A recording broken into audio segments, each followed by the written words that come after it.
Deməli, belə bir sualdır. Qəbul sualı 2024-cü ikinci qrup. OBCD kvadratdır. C təpə mərkəzi O olan çevrə üzərində, B təpəsi isə OY radiyusu üzərindədir. B-yə verib çevrənin uzunluğunu soruşur. Yəni daha tez necə eləyə bilərik bu tip məsələ?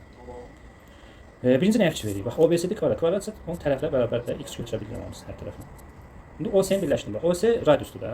OC radiusdur. Kvadratın diaqonalı da x köşlü 2 olur. Bu oldu x köşlü 2. Bucaqda 2. Bəs OY də radiusdur da. O da oldu nə? X köşlü 2. Bax, OY də oldu x köşlü 2. Əgər mən bu OY-dən OB-dən B-yə qalar da. B-yə verəcəm. Yəni x köşlü 2-dən x-i çıxsam, qalır B-yə. Yəni burada mən x-i çıxardıram. Kökətdə 2 çıx 1. Bərabərdir 5. Bunda verilib zaten 5 kökdə 2 çıx 1. Kökdə 2 çıx 1-lər gedir. Qalır x bərabərdir 5. 5 isə radius nə olur? 5 kökətdə 2. Bunu çevrənin uzunluğu 2-dir. Yəni 10 kökətdə 2. Evet. Belə.